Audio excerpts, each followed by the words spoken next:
சபையில ஒரு ஒழுக்கத்தை வச்சிருந்தா சபைக்கு நம்ம கட்டுப்பட்டு தான் ஆகணும். அல்லேலூயா. சபை என்பது ஒரு பேழை. நோவின் காலத்துல பேழை ஆண்டவர் உருவாக்குனார். பேழைக்குள்ள ஆடு, மாடு, சிங்கம், புலி எல்லாத்தையும் கொண்டு போய் என்ன பண்ண பேழைக்குள்ள வை.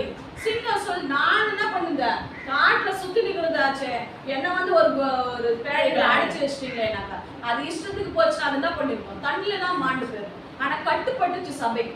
அந்த பேழைக்கு என்ன பண்ணுச்சு கட்டுப்பட்டு உள்ள அடங்கி இருந்தது. அதனாலதான் அது ஜீவன் தான் பண்ணுச்சு தப்பித்து கொண்டுச்சு.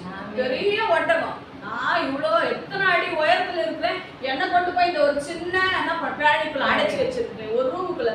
அதுக்கு ஒரு அறதான பண்ணாங்க வச்சாங்க. அதுக்கு உண்டான ஆகாரத்தை கொடுத்தாங்க. அது போலதான் எவ்வளோ பெரிய ஆட்களா இருந்தாலும் பரவாயில்ல, எவ்வளோ பெரிய நம்மளுடைய காரியங்கள் இந்த உலகத்துல நாங்க இப்படி இருந்தோம் நாங்க இங்க ஓடுவோம் அப்படி இருந்தா கூட பரவாயில்ல. ஆனா சபை காக்கப்பட வேண்டிய நேரத்துல ஒரு சபையை ஆயத்தப்படுத்தி நம்ம அதுக்குள்ள வைத்திருக்காங்கன்னா அந்த சபைக்கு நம்ம என்ன பண்ணுவோம் கட்டுப்பட்டு அடங்கிதான் இருக்கணும்.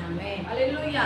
அப்பதான் நம்ம நித்திய ஜீவனுக்குள்ள அடுத்த வாழ்க்கை நம்ம வெளியில வரும்போது ஒரு சுதந்திரமான வாழ்க்கையை நம்மளால என்ன பண்ண முடியும் பெற்றுக்கொள்ள முடியும். நான் இப்படிதான் நான் சிங்கமாதான் இருப்பேன். நான் பெரிய காட்டுக்கே ராஜா. நான் என்ன கொண்டு போய் என்ன பண்ண கூடாது இப்படி அடக்கி வைக்க கூடாது. எனக்கு கொடுக்குற மரியாதை என்ன பண்ணணும் கொடுக்கணும் அப்படின்னு நம்ம நினைக்கணும். அல்லேலூயா. சபைன்னா ஒரு கட்டுப்பாடு.